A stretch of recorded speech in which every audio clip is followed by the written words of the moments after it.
Imam Muslim dengan sanad yang meriwayatkan daripada Ibnu Abbas katanya, orang-orang Islam tidak melihat kepada Abu Sufyan dan tidak mahu duduk bersamanya.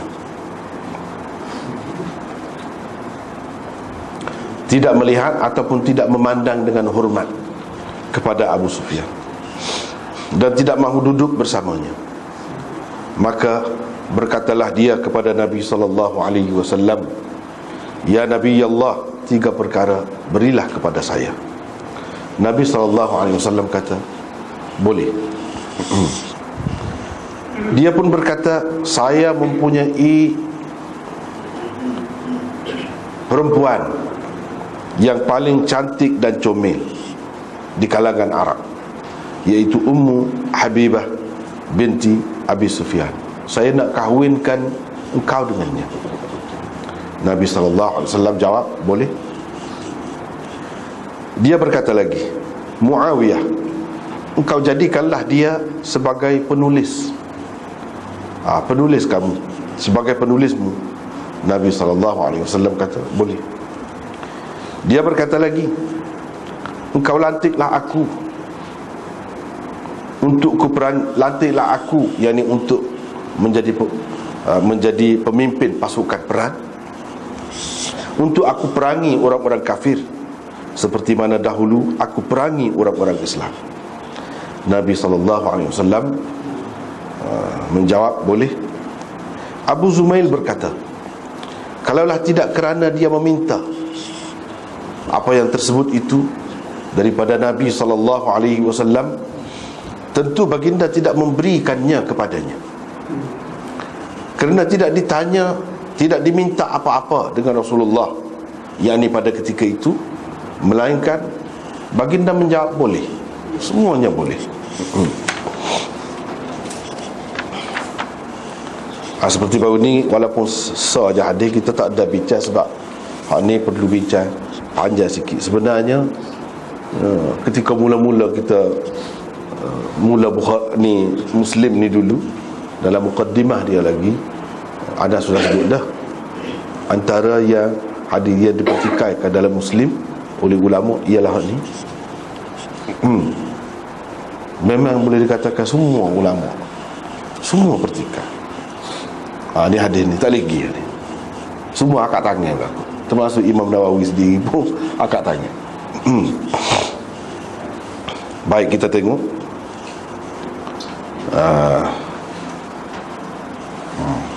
apa perbahasan Imam Nawawi dulu, kemudian kita bincang seterusnya.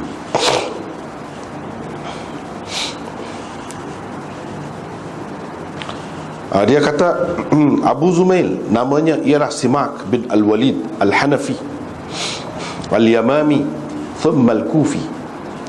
Kemudiannya dia pergi duduk di Kufah, jadi orang Kufah. Adapun kata-kata Abu Sufyan, ahsanul Arab wa ajmaluhu, itu seperti perawi berkata Nabi SAW, ahsanun nasi wajhan wa ahsanuhu khuluqan. Subatulah, orang yang paling cantik mukanya dan paling elok pekertinya. Sudah pun perbincangan tentang kelebihan Nabi ini sudah pun berlalu dahulu. Serupa juga dengan hadis itu selepasnya, berhubung dengan orang-orang perempuan Quraisy, ahnahu ala waladin wa ar'ahu li zawjin. Dia nak ceritanya dari segi ibarat ni lebih kurang sama. Ahli Nahu berkata maksudnya ajmalu man hunaka, sebanyak-banyak ada ni, ada sini ni, hak paling comel lah kira-kira. Wa'lam, habislah situ.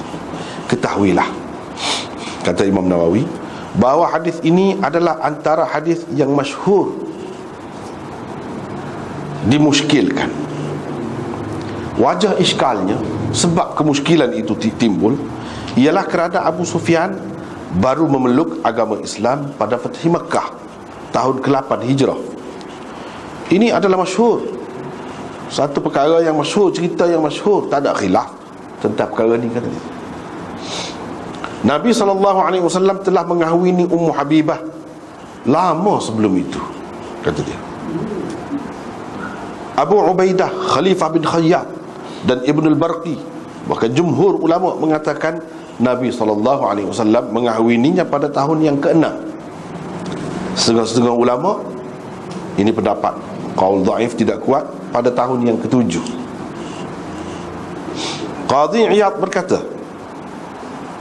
para ulama berbeza pendapat tentang siapakah, di manakah Nabi SAW mengahwininya itu. Ada yang kata di Madinah selepas Ummu Habibah itu pulang daripada Habsyah. Tetapi jumhur ulama mengatakan perkahwinan itu berlaku di bumi Habsyah.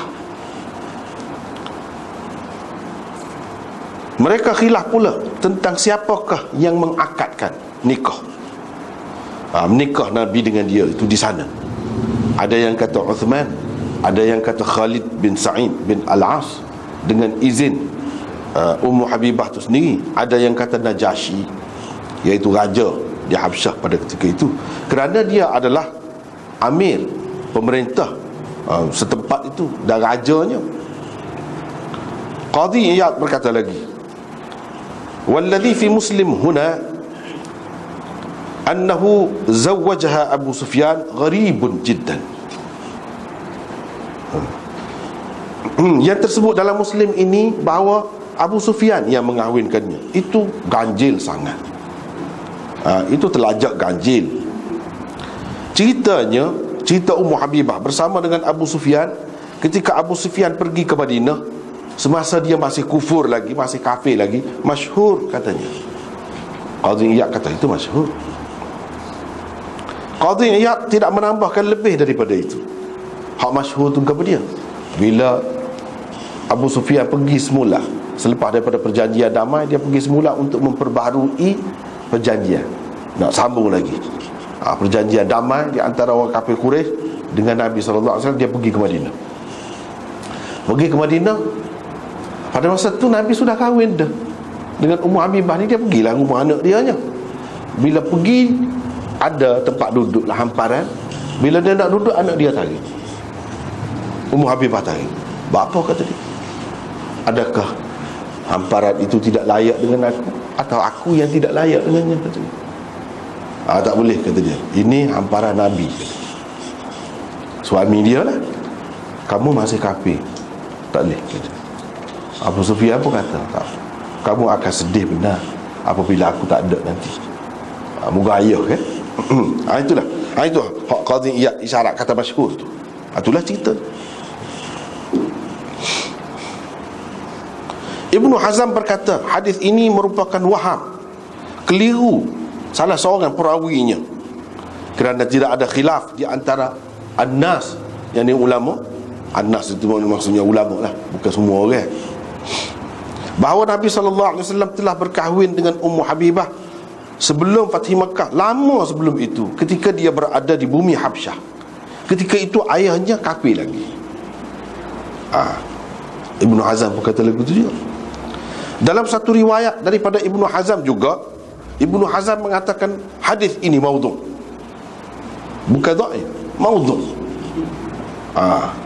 Itu juga kata Ibnu Hazm. Kecacatannya, cacatnya hadis ini duduk di mana? Iaitu terletak pada Ikrimah bin Ammar, perawinya, daripada Abi Zumail. Tetapi Syekh Abu Amr Ibn Salah, tu guru kepada Imam Nawawi, membantah kritikan Ibnu Hazm tu. Ibnu Hazm kata maudhu' tu, dia bantah. Dan teruklah dia kata kepada Ibnu Hazm kerananya. Dia kata, Ibnu Salah kata, ni Ibnu Hazm ni pelik semua ni, berani dia nak menyalahkan imam-imam yang besar, kata dia, berani dia.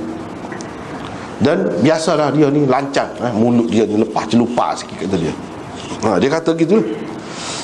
Sebab kita tidak mengetahui sesiapa pun dari kalangan imam-imam hadis mengatakan Ikrimah bin Ammar ini sebagai seorang pereka hadis. Tak ada. Tak ada seorang pun kata gitu. Waqi' mengatakan dia thiqah. Yahya bin Ma'in dan lain-lain juga mengatakannya thiqah. Dan dia ni seorang yang mustajabud da'wah, orang yang mustajab doanya. Orang mulut masing, kita kata mulut masing. Dia kata hak Ibnu Hazm duduk jadi tak faham tu, duduk jadi keliru tu, yang ni hadis ini bercanggah. Sebab Nabi sudah berkahwin lama dah sebelum pada tu, macam mana pula dia nak kahwin? Dia kata itu keliru Ibnu Hazm tu sendiri. Sebab apa boleh jadi Nabi dia Abu Sufyan di sini bukan baru nak mengahwinkan anak dia, dia tahu dah anak dia nikah, tetapi dia bermaksud nak tajdid akad nikah. Akad nikah, nak tajdid, nak baru akad nikah. Supaya orang tajdid ambil air sembahyang, ada air sembahyang dah. Lepas tu nak tajdid ambil air sembahyang. Ni tajdid akad nikah. Ya, untuk menenangkan hatinya saja. Sebab apa? Sebab dia berasa ini macam menceroboh kedudukannya sebagai pemimpin, dan anak dia berkahwin tanpa persetujuannya. Dia sebagai pemimpin, dia berasa malu juga, maruah dia. Ataupun dia ingat Islam ayah bila seseorang anak tu, bila dia masuk Islam, lepas tu nikah. Ayah tak masuk Islam lagi. Bila ayah masuk Islam, dia boleh nak baru akad nikah tu. Boleh jadi dia berpendapat begitu. Dia tak faham benda yang seumpama ni. Orang-orang anak besar lagi pada dia pun amat banyak lagi hak tak faham, kata dia. Kadang-kadang setengah-setengah perkara dia tak faham. Jadi Abu Sufyan ni dia tak faham hak tu lah.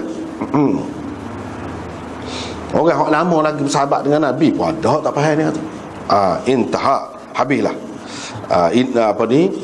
Apa yang disebut oleh Abu Amar Ibn Salah, yang itu guru kepada Imam Nawawi. Tetapi Imam Nawawi komen pula lepas itu.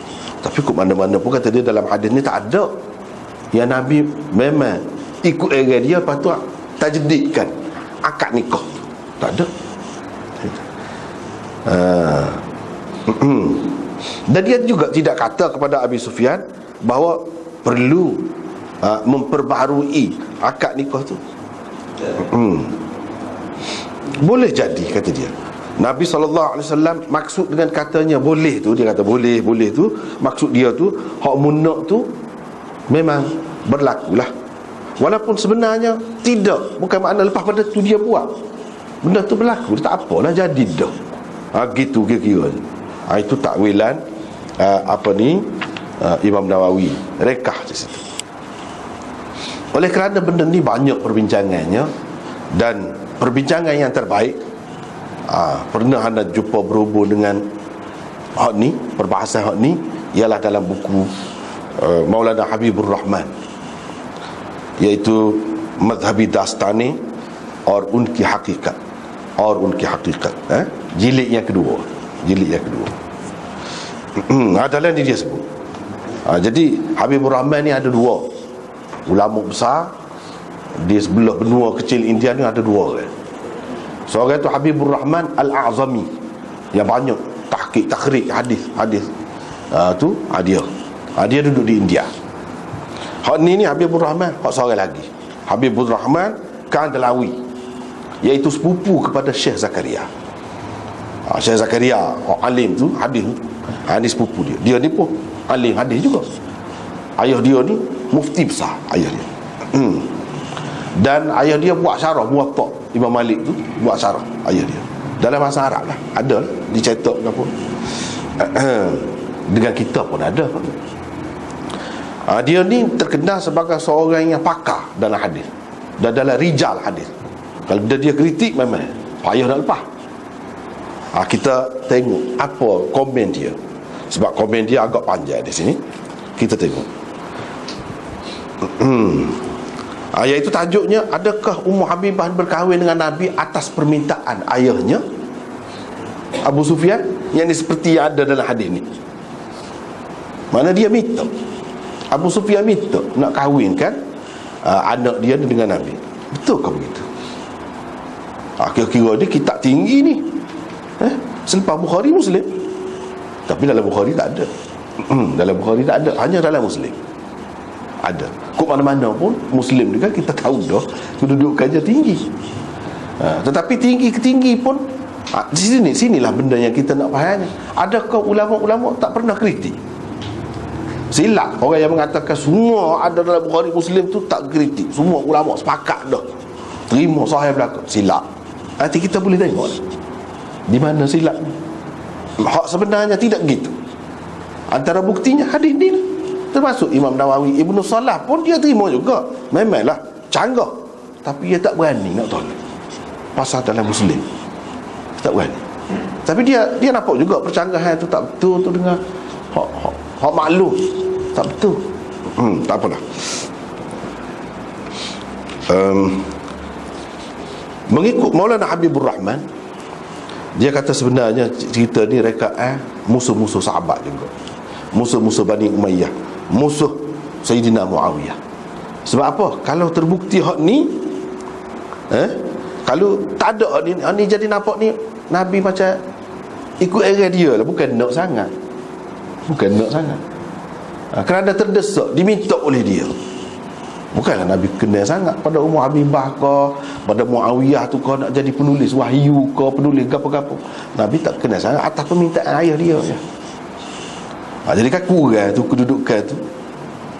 Kalau Nabi menikah tu dengan kehendak dia sendiri, dan dia lantik Muawiyah tu dengan kehendak dia sendiri, dan Nabi lantik Abu Sufyan pergi perang sana sini tu dia sendiri yang pilih, bukan atas permintaan Abu Sufyan mana tinggi. Dia tak boleh tengok demon ni tinggi, dia nak kurang, biar kurang sikit.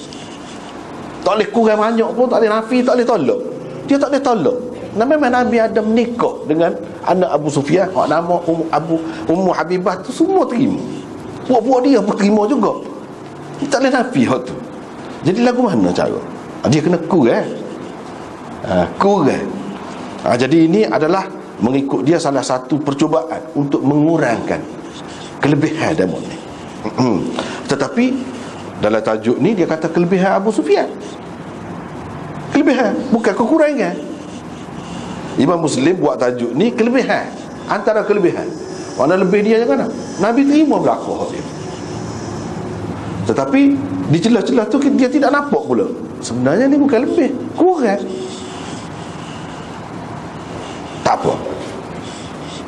Sebab kalau kita terima hak ni, bermakna kena terima lah Abu Sufyan tu tua Nabi, kena beringat sikit. Betul lah, dia memang dia lah kepala orang kafir, ketua orang kafir ketika kafir. Tapi lepas pada dia Islam dia molek. Tak ada apa satu pergi perang sampai buta kedua belah mata dia. Tu nak menebus kecuaian dia semasa lepas. Kedua-dua mata dia buta. Dan dia pesan kepada anak-anak dia, tebuslah kecuaian kita, puak-puak kita, kelambatan kita masuk Islam, tebus.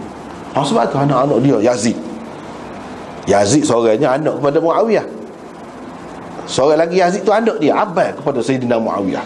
Itu panglima besar waktu tu. Di zaman Nabi lagi, Nabi lantik dia sebagai panglima. Dan di zaman Sayyidina Abu Bakar, begitu juga zaman kemudian. Waktu tu memang kuat berjuang lah. Sayyidina Muawiyah pun begitu juga. Jadi tak boleh lah dapat lebih, dia kena kurang. Dan adik-beradik Sayyidina Muawiyah isteri Nabi.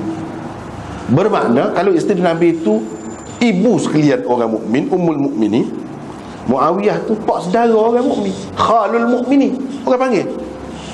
Dia tak saya ada lebih dah tu, pak saudara orang mukmin lah jadi je.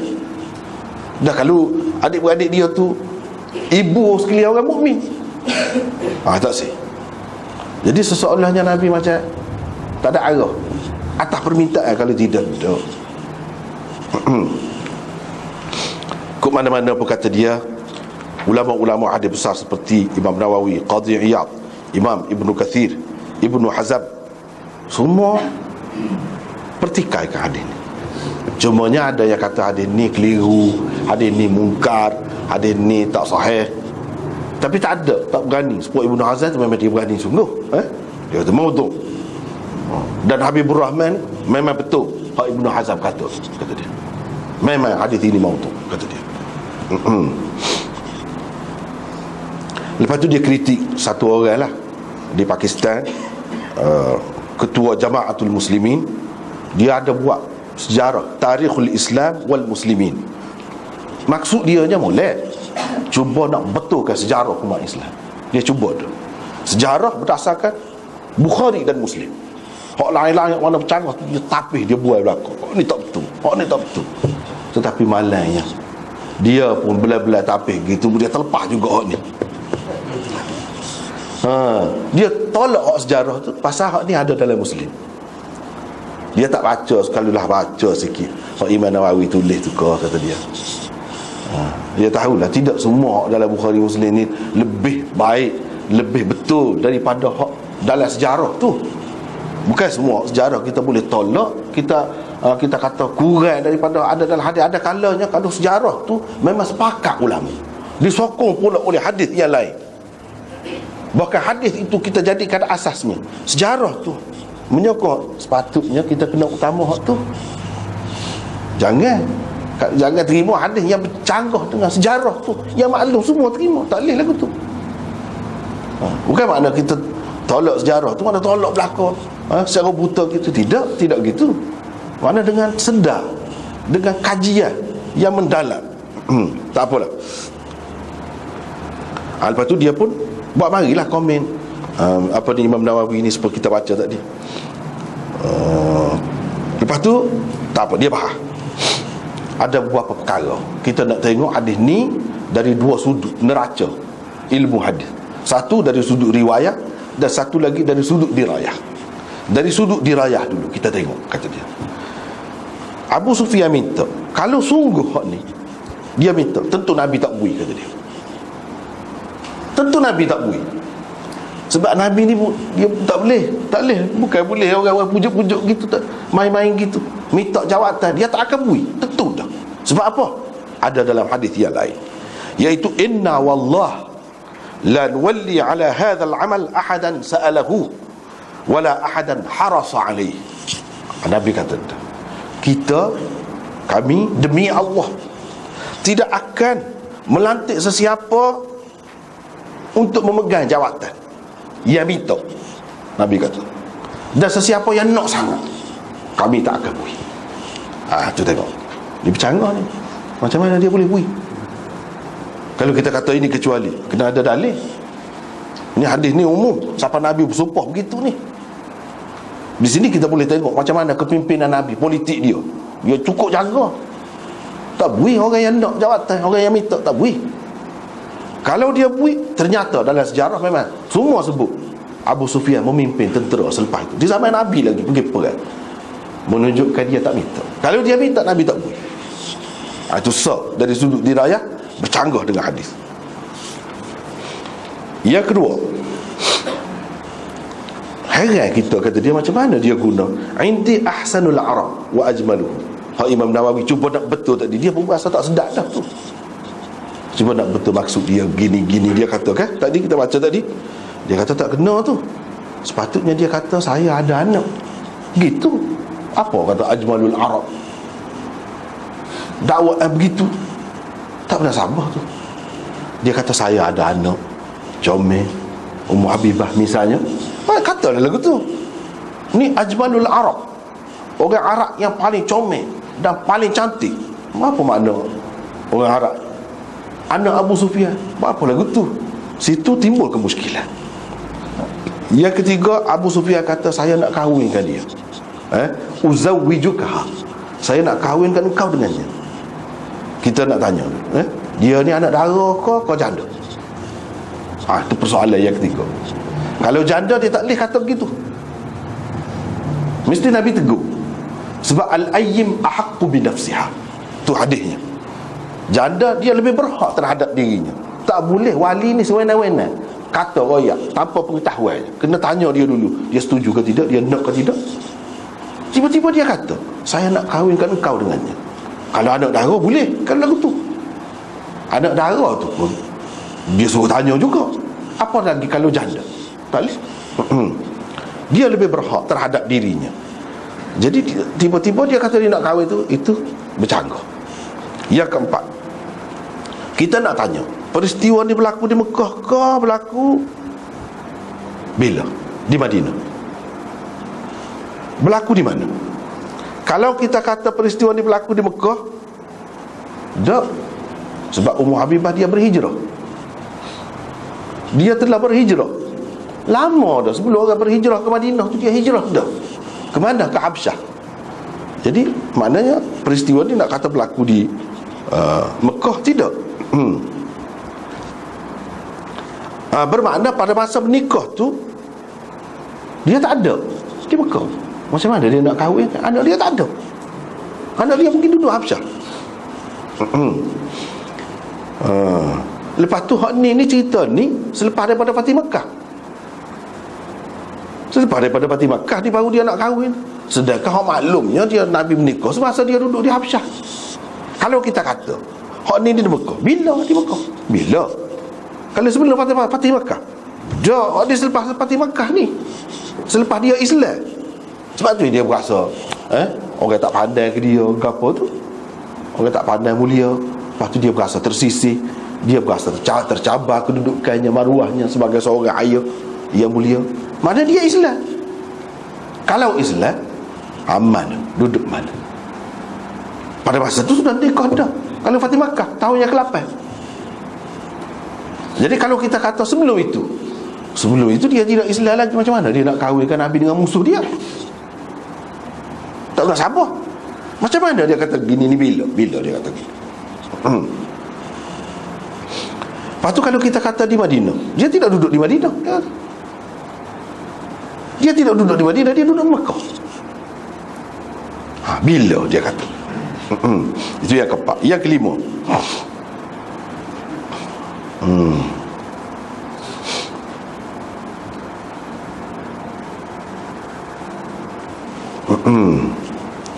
yang kelimanya tidak jelas di sini. Dia kata orang-orang Islam tidak memandang dengan hormat kepada Abu Sufyan dan tak seduduk sekali. Ya, siapa dia? Siapa orang Islam yang tidak memandang dengan hormat Abu Sufyan? Apa tu ayat nama? Kata dia. Siapa? Orang-orang Islam itu siapa? Kalau sahabat-sahabat Nabi tak mungkin, kata dia. Dalam keadaan dia sudah dengar dah Nabi SAW begitu hormat kepada Abu Sufyan. Bila Fatih Makkah tu Nabi SAW kata, man dakhala dara Abi Sufyan fahuwa amin. Siapa-siapa muka pergi ni perang ni, nak perang pergi ni Fatih Makkah ni kan takluk Mekah ni dengan senjata ke apa pergi. Siapa-siapa masuk dalam rumah Abu Sufyan selamat. Man alqa silahahu, man alqa silah ataupun alqa silahahu fahuwa amin. Siapa-siapa yang tak angkat senjata selamat. Jangan cuba lawan. Itu hak Nabi istihad. Mula-mula dia masuk Mekah. Man aghlaqa babahu fahuwa amin. Siapa-siapa tutup pintu selamat. Duduk dalam rumah masing-masing. Jangan tubik cuba lawan. Itu hak Nabi masuk ke Mekah. Jadi dia kata siapa-siapa masuk ke rumah Abu Sufyan pakat lari lah. Mana-mana ada hak dah masuk rumah Abu Sufyan, penuh rumah Abu Sufyan. Nabi tak ganggu. Sebab apa? Tua dia masuk Islam dah ni. Dia nak menyatakan situ kelebihan Abu Sufyan. Hak tu kalau kelebihan Abu Sufyan je. Kalau nak sebut hak sesuainya. Bukan hak ni. Hak sebut so pula. Hak ni. Hak sebenarnya tidak lebih, kurang jadi. Itu yang dipertikaikan oleh ulama tu. Kalau Nabi sudah kata begini, mana mungkin orang-orang Islam ni, sahabat-sahabat ni nak pandai, nak tidak pandai dengan hormat kepada Abu Sufyan? Tak boleh duduk sekali. Apa je dan Nabi kata begitu. Tak pernah sahabat ni nak langgar hak Nabi. Cuba royak siapa orang Islam? Kita kalau kita kata hak baru-baru masuk Islam, bukan sahabat-sahabat ulama, hak baru-baru masuk Islam. Hak baru-baru masuk Islam tu dia terancam, dia ada peristiwa, dia ada sejarah gapo dengan Abu Sufyan. Hak patut sedih, hak berasa hatinya, hak lama ni lah duk perang dengan dia. Hak baru masuk Islam ni apa dah serah sangatnya. Hak serahnya ni sahabat-sahabat hak lama ni sepatutnya. Bukan hak baru masuk Islam. Hak pasal apa? Royak. Sebab tu kita tak boleh benda-benda lagu ni kena jelas. Yang keenam, masalah Muawiyah. Dia setelah memeluk agama Islam sebelum ayah dia lagi. Pada masa Hudaibiyah, tahun yang kenal, Setengah ulama kata paling lewat tahun yang ke-7 selepas sulh Hudaibiyah, tahun yang ke-7. Untuk apa dia minta dengan Nabi biar Nabi jadikan anak dia ni sebagai penulis? Kalau Nabi tengok dia layak, Nabi sudah bagi dah, memang bagi dah lah. Berdasarkan riwayat lain banyak, dia tu penulis wahyu kan. Jadi dia nak rakyatnya kurang lah jadi penulis tu atas permintaan ayah dia. Bukanlah Nabi nak sangat. Jadi kurang dah lah. Sedangkan tak ada kena-mengena apa dia nak minta dengan Nabi. Anak dia tu Islam dulu lagi, Nabi lebih kenal dah. Nabi kenal lama dah. Semasa di Mekah, sebelum Islam, selepas Islam, Nabi kenal. Nabi tahu setara mana kemampuan dia. Tak perlu atas permintaan ayah dia nak buat kerja tu. Mesti kata dia, kalau lagu ni, cerita-cerita lagu ni, dalam sanad dia tu ada puak-puak bertakiyah ni, kata dia. So, kalau tak ada orang lagu ni, mesti ada puak-puak tasawuf, kata dia. Hak jenis leka tak khabar ke diri, tak tahu gapo dia depan, gapo dia alik belakang dia, kata dia. Jadi kita nukil bahasa dia, ayat dia. Ni puak-puak ni tak khabar ke diri ni, kata dia. Dia alam fana dia, betul? Dia tak selidik lah benda ni ya ke benda sabah ke tidak. Dua tu ya, kata dia. Kita nak cek, kata dia. Lepas tu dia sebut dia, kalau Imam Nawawi sebut tadi,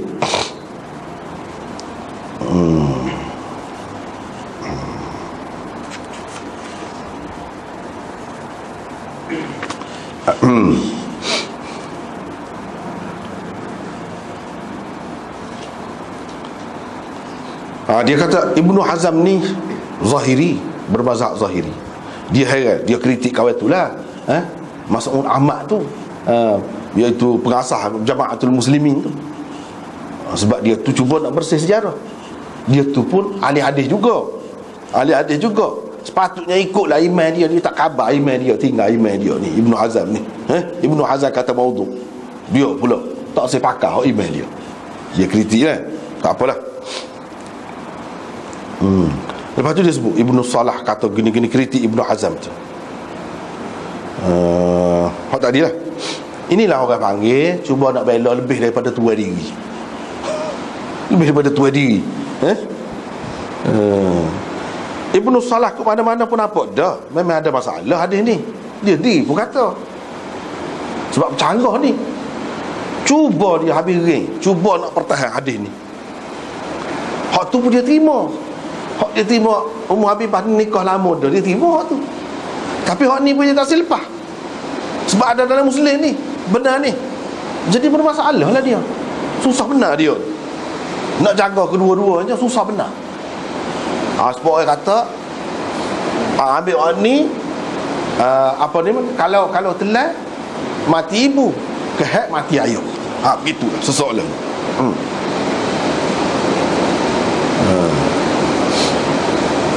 Tapi Imam Nawawi pun ragu juga dengan Tok Guru dia, kata itu andaian Tok Guru dia je. Dia kata boleh jadi maksud dia nak tajdid nikah.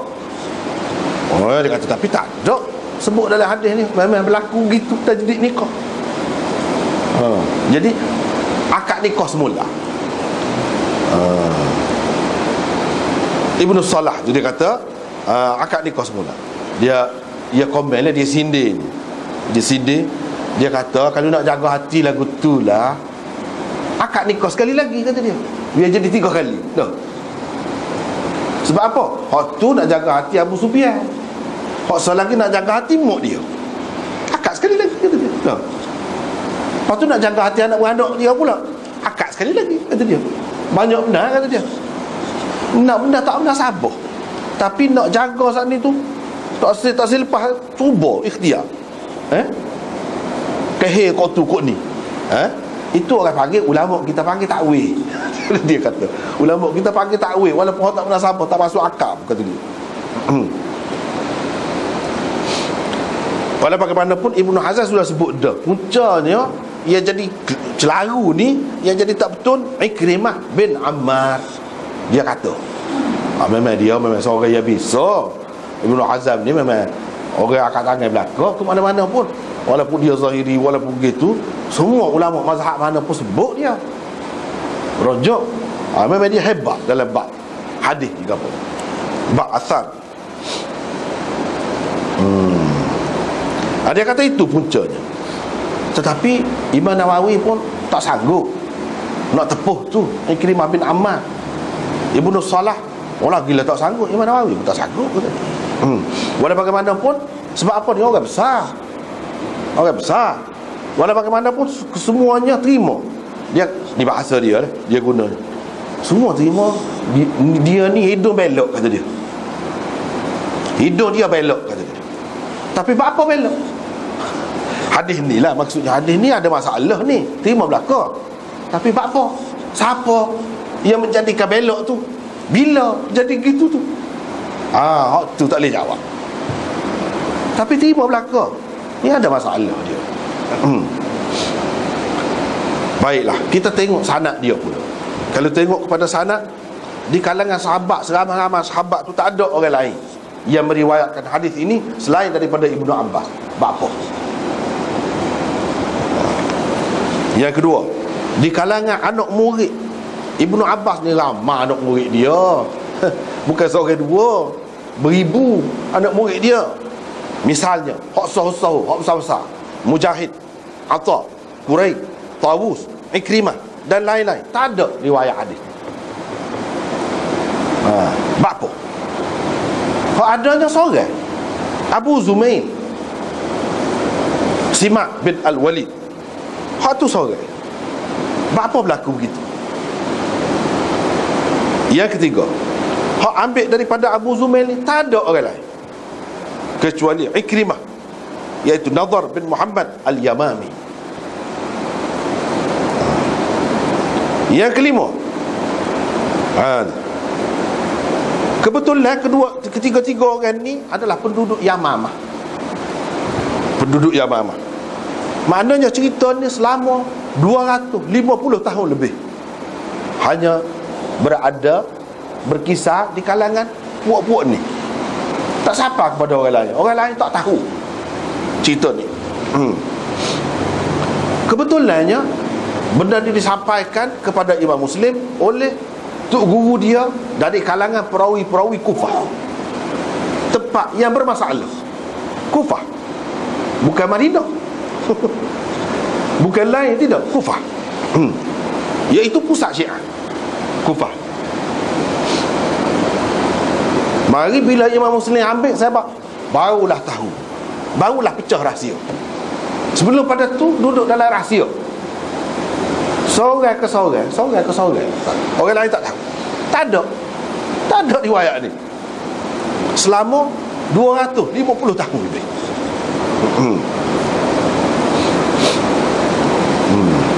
Kalaulah riwayat ni ada kedudukannya betul, mestilah dia masyhur.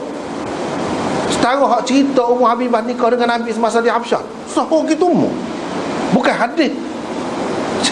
Bukan hadis. Sejarah. Sahur gitu semua tahu gitu mu tengok. Ni kalau hadis ke? Tidak lagu ni lah keadaannya. Dia kata. Tapi ini adalah kesilapan Imam Muslim. Kerana inilah Imam Muslim mendapat kritikan haibat daripada banyak pihak. Sekarang ni kita nak tahu siapa kritik. Siapa kritik? Tak apa. Kita tengok seorang-seorang perawi dia. Abu Zumail namanya Simak bin Al-Walid Al-Hanafi Al-Yamami. Kita cari selidik pasal dia kata dia. Cari rata. Tengok kitab tu, kitab ni, tak ada, kata dia, kecuali dalam kitab Ibnu Abi Hatim Al-Jarh wa Ta'dil. Situ ada. Ibnu Abi Hatim tulis, dia kata orang ni meriwayatkan hadis daripada Ibnu Abbas dan Ibnu Umar. Orang yang meriwayatkan daripada dia, orang ni dia sebut, kita nak perekah cerita lah, panjang sangat kalau baca. Imam Ahmad dan Yahya bin Ma'in kata Abu Zumail thiqah. Abu Hatim kata tak ada gapa-gapa benda tak molek, kata dia. Abu Zur'ah kata thiqah. Dia asalnya penduduk Yamamah, tetapi akhirnya pergi duduk di Kufah. Al-Jarh wa Ta'dil. Hafiz Ibn Hajar kata tak ada gapa-gapa benda tak molek dalam Taqribut Tahdhib. Dia kata istilah saduq, thiqah, gapo ni tidak ada jaminan lagi tidak ada apa-apa keburukan pada dia. Kalau kita belajar ilmu jarh wa ta'dil, ini lafaz ta'dil yang rendah, bukan tinggi sangat, bukan molek sangat. Ini lafaz ta'dil yang rendah. Berarti kalau ada riwayat yang lain yang bercanggah dengannya, kita tak boleh pakai hak tu. Itu mengikut kaedahnya. Tak boleh pakai hak setara ni. Tapi kata dia, apa Ibnu Abi Hatim tu masuk dalam kitab dia? Kitab dia tu khusus membincangkan tentang perawi-perawi yang dhaif. Dia sebut rubuh dalam kitab dia tu sama masalah tu. Apa? Menunjukkan sesuatu dah. Kalau tidak, dia tak masuk dalam kitab dia. Kaedah dia begitu. So, yang kedua, Nadhar bin Muhammad Al-Yamami. Banyak juga kita selidik, kata dia. Tetapi tak ada sebut, selain daripada Imam Zahabi, tak ada sebut dia. Imam Zahabi hanya kata dia ni riwayatkan hadis daripada Ikrimah bin Ammar, orang Yamami juga. Hanya Ijli mengatakan dia ni thiqah. Tapi kata dia, kalau dia betul-betul thiqah, apa Imam Zahabi bubuh dalam kitab dia? Hak ni dia sebut ni dalam Mizanul I'tidal. Kalau dia sebut dalam tu, hak dhaif lah.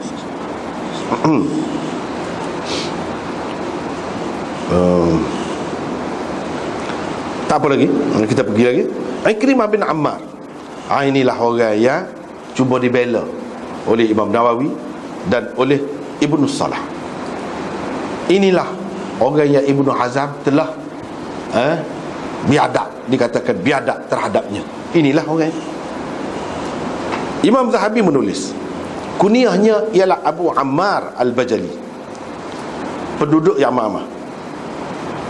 Dia meriwayatkan hadis daripada Hirmas bin Ziyad, Tawus, Salim, Atha dan Yahya bin Abi Kathir. Yahya bin Sa'id Al-Qattan, Abdul Rahman bin Mahdi Abul Walid meriwayatkan hadis daripadanya. Ibnu Abi Hatim mengatakan dia ni ummi, buta huruf. Dia ni ummi di sini, buta huruf, tetapi dia ingat hadis dia ingat. Yahya bin Ma'in kata dia ni thiqah. Asim bin Ali kata dia ni doa dia mustajab. Itulah Habibur Rahman kata, agaknya Ibnu Salah takut kena doa dia, doa mustajab ni, kena doa dia. Orang mulut masing ni padahlah kata dia. Dia gurau, belah-belah gurau dia pasal tu. Habibur Rahman ni pasal tu. Kalau dia kena doa kawan tu berat.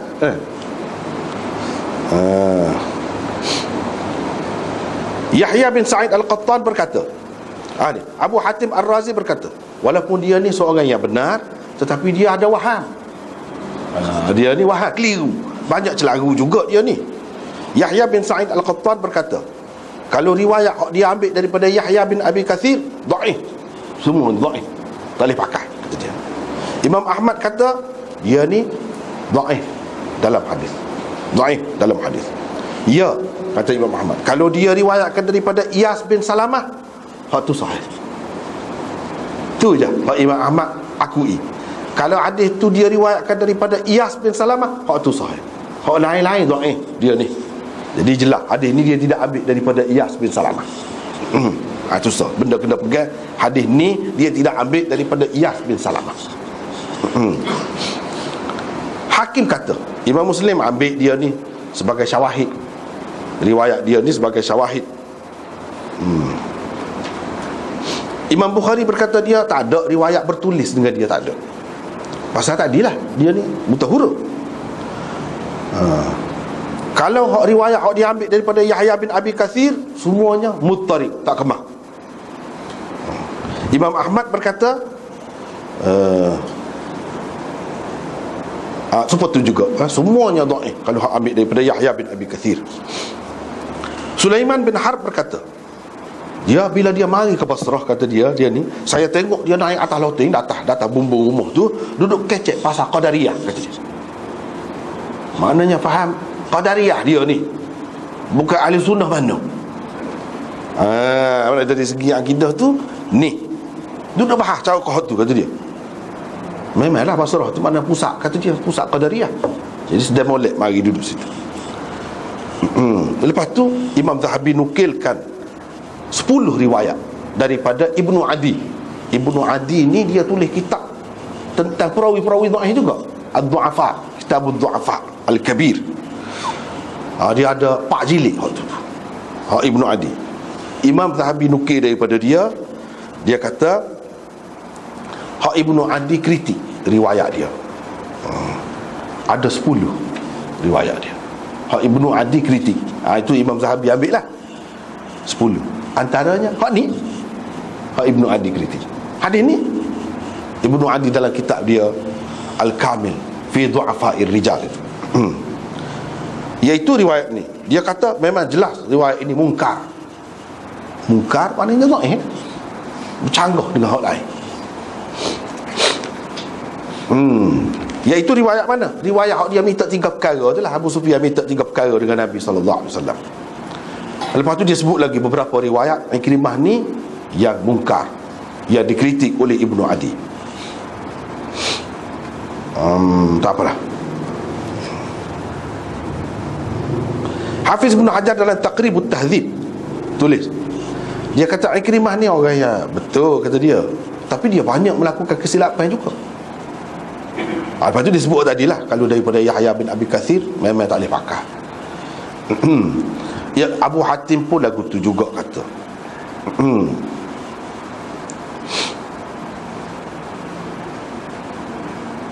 Tak apalah.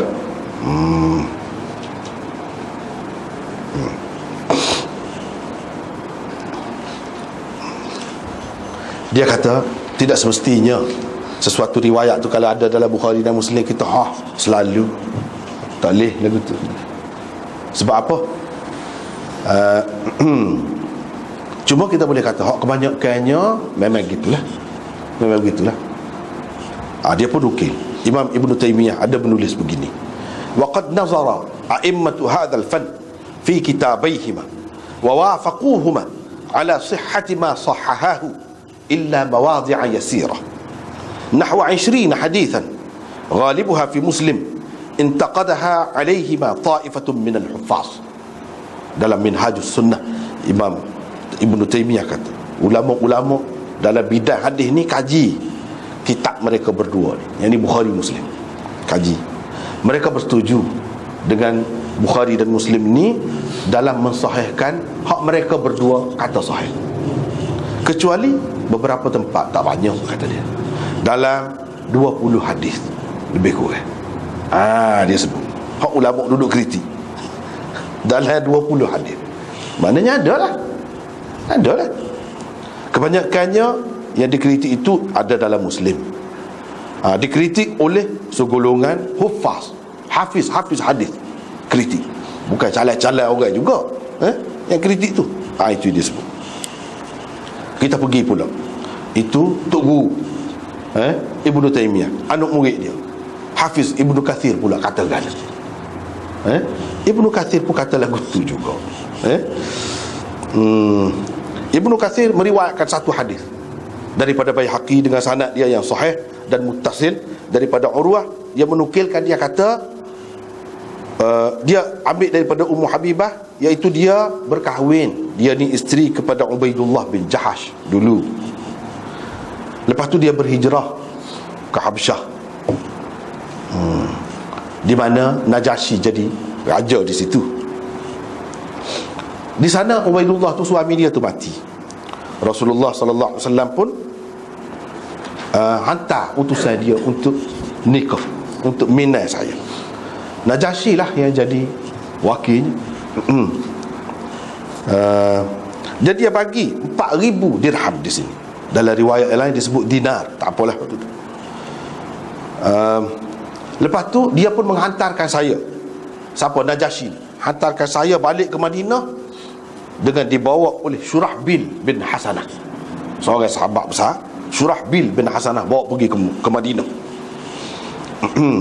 Lepas tu dia bawa bagi bekal-bekal juga, bawa semasa dalam perjalanan tu. Najasyi siap lah segala bekal-bekal.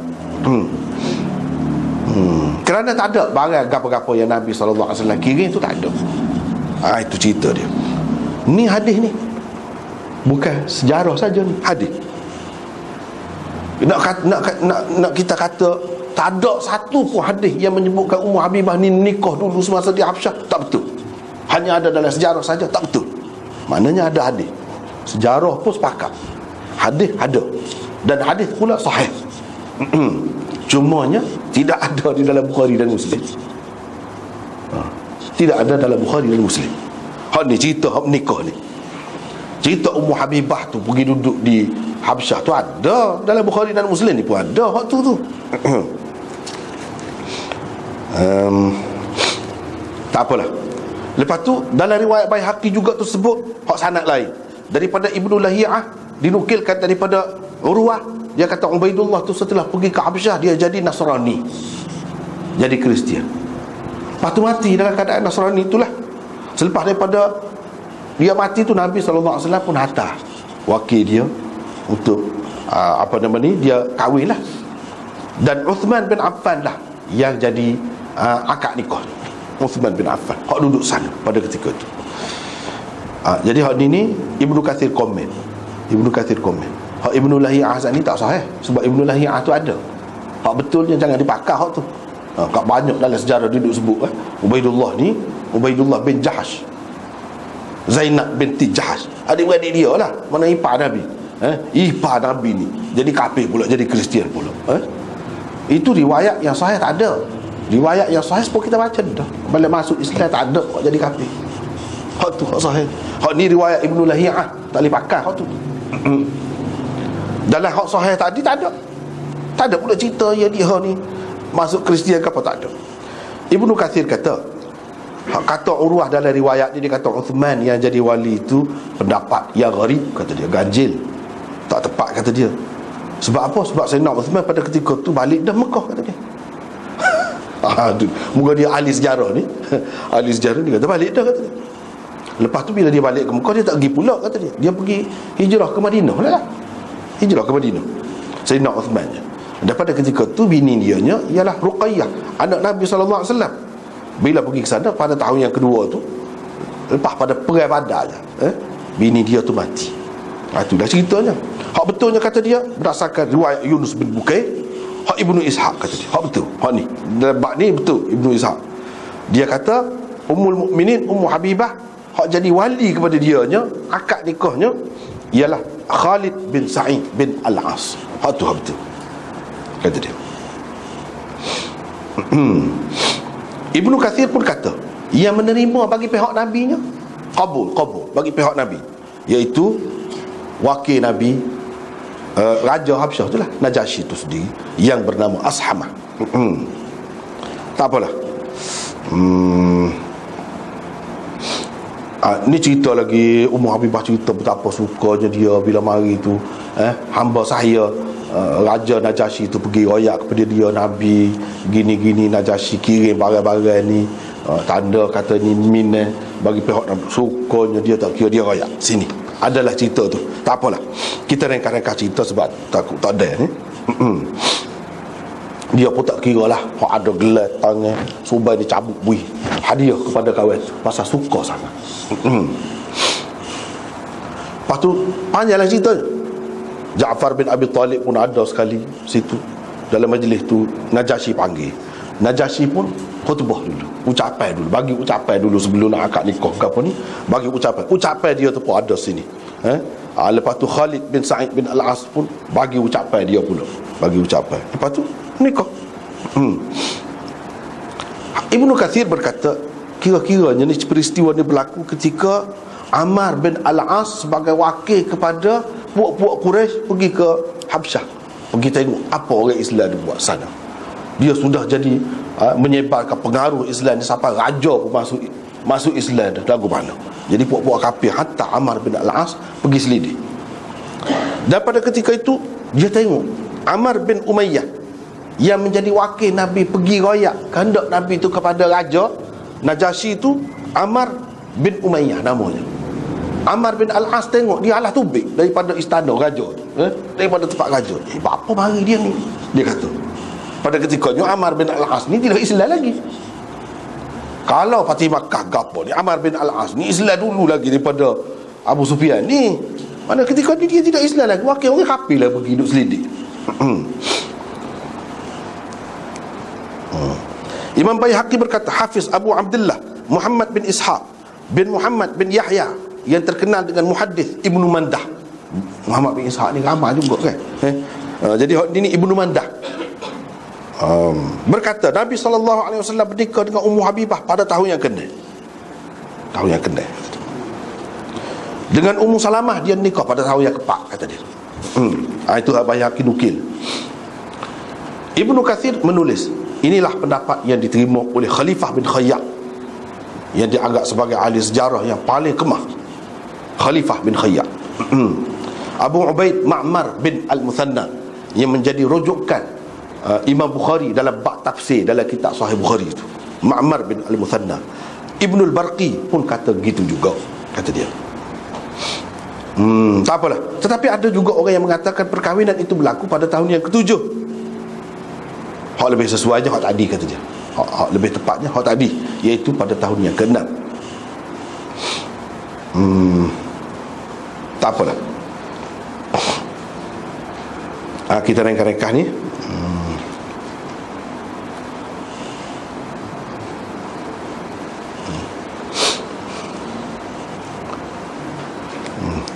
Lepas tu Abu Ubaidah Qasim Al-Qasim bin Salam berkata Ummu Habibah wafat pada tahun 44 Hijrah. Tapi Abu Bakar bin Abi Khaythamah kata wafatnya setahun sebelum wafat adik-beradik dia Muawiyah. Setahun sebelum.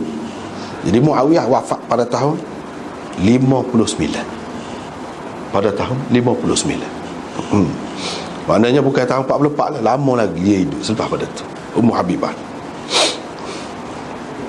Ibnu Katsir memang menganggap hadis ini tidak sahih. Dia pun kata, cuma dia tidak kata Ikrimah tu rekod ke apa dak lah. Dia kata yang kelirunya, dia kata Ikrimah keliru mana, dia kata. Ya, jadi keliru ni sebenarnya cerita tu ada dalam Bukhari dan Muslim ni sendiri, asas dia ada. Dia keliru dengan hak tu sebab dia tidak ada catat apa, dia berdasarkan ingatan dia saja. Ni Ikrimah bin Ammar keliru dengan hak mana? Dalam Bukhari Muslim ada sebut, bila Ummu Habibah ni menikah dengan Nabi, duduk dengan Nabi, dia pernah kata, wahai Rasulullah, kamu tak sih kau nikah dengan adik-beradik saya, Azzah namanya. Nabi kata, kamu suka ke lagu tu? Dia kata, ya tak, ya apa, saya tidak seorang juga, saya ada madu juga. Dan orang yang kata dia, wa ahabbu man syarikani fika ukhti, dalam riwayat Bukhari lagu tu. Kalau bagi saya kan, orang yang paling saya suka berkongsi engkau, adik-adik saya lah, Azzah. Tapi dia tak ada sebut Azzah. Dalam riwayat Muslim, wa ahabbu man syarikani fi khairin ukhti Azzah, dia ada sebut orang yang paling saya suka berkongsi kebaikan dengan saya kan, tak ada orang lain kan, adik-adik saya lah. Berapa lagu tu? Sebab ada bunyi Nabi SAW nak menikah dengan anak Abu Salamah, nama Durrah binti Abi Salamah. Oh, Nabi kata tak boleh. Mana boleh, kalau Durrah tu tak boleh. Dia tu saya pegang dia tu, saya pegang. Ummu Salamah tu kan bini dia, saya pegang macam mana. Lepas tu kalau tidak sabit tu pun, ayah dia tu adik-adik susu dengan saya, Thuwaibah menyusukan saya dengan dia. Nabi kata dia tak boleh. Lepas tu hak ni kamu tawar adik-beradik kamu, tak boleh juga. Sebab apa ni, wa antankihu bainal ukhtain illa ma qad salaf, tak boleh menikah dua beradik dan serentak tu, tak boleh. Lepas ni bolah duduk cadangkan hak lagu-lagu ni anak-anak kamu dan saudara-saudara perempuan kamu, bolah Nabi kata. Duduk cadang gitu ni. Sebenarnya dia keliru dengan hak ni. Hak ni dicadangkan oleh Ummu Habibah, bukan Abu Sufyan, supaya dikahwini oleh Nabi. Pasal dia kena adik-beradik dia. Keliru, jadi tukar Azzah tu jadi Ummu Habibah. Hak dia minta nak menikah, biar menikahnya Nabi menikah tu jadi Abu Sufyan. Ibnu Katsir kata keliru situ. Kadang-kadang dalam hadis ni ada belum dalam tu. Ibnu Katsir letak keliru tu situ, bercelaru dengan riwayat tu, kata dia. Hak sebenar tu suku, hak tu riwayat suku. Tu ceritanya. Jadi Dia kata keliru Ikrimah bin Ammar juga. Dia pun letak situ juga sebab Ibnu Hazm juga. Ya, cuma dia kata keliru. Bila keliru, jadi riwayat dia tak betul, bercelaru dengan orang lain, tak boleh pakai lah. Ini orang panggil dhaif lah lagu ni. Cuma dia tidak sebut. Ada yang kata mungkar, ada yang kata waham. Mana tak boleh pegang lah. Walaupun ada dalam Muslim. Dan Ibnu Adi gapo kritik dah. Imam Zahabi dia tak kata gapo, cuma dia nukil. Dia tidak kata tak betul tu. Dak. Berapa ramai hak kata lagu tu. Atas dasar itulah kita kata riwayat ini tidak sahih. Itu orang ingat lah. Tidak sahih, tak boleh pakai. Dia bercanggah dengan riwayat yang lain. Yang keliru, yang dikatakan keliru oleh kebanyakan ulamanya ialah Ikrimah bin Ammar, bukan orang lain. Ikrimah bin Ammar dia tak situ. Semua ada pergi mari pun situ. Sebab dia dalam banyak-banyak tu paling lemah. Orang akan cari tempat paling lemah lah. Tak letak lain. Walaupun kalau nak kira seorang je riwayat, ambil daripada waktu seorang juga, seorang sekian lama, tapi tak letak sebab orang lain agak kemah. Kebetulannya Ikrimah bin Ammar hak ni dia tidak meriwayatkan daripada Iyas bin Salamah. Hak Imam Ahmad kata kalau dia riwayat daripada Iyas bin Salamah hak tu sahih. Hak lain dhaif. Mana Imam Ahmad pun agak dhaif. Ni dia riwayat bukan daripada Iyas bin Salamah, daripada Abu Zumair. Tu banyak perkara tu. Cuba kita perhati bagaimana ulama yang kritik tu dia ada cara dia. Dia bukan sewenang-wenang. Dia seorang yang ahli, yang pakar. Memang selidik untuk kebaikan umat, supaya umat ni tidak terkeliru. Dan ini semua dia kata perangkap. Ada hak terlepas lah ni, hak terlepas. Hak terlepas masuk ke dalam Muslim. Kalau dalam kitab-kitab lain tu tak kira lah. Dalam kitab hak ni pun ada. Terlepas lah. Sebab penapis lah. Bila-bila tapis pun ada lagi. Bawah tu kita tapis. Tapis gapo kita kata. Tapis kopi lah kita kata. Tu ambil lagi. Halus-halus tu bawah tu. Lagu tu. Tapis pun ada lagi.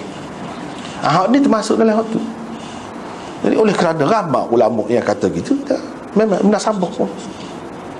Hak ni tak boleh pakai dalam Muslim, tak boleh pakai. Jadi kita serasanya setakat tu dulu untuk malam ni.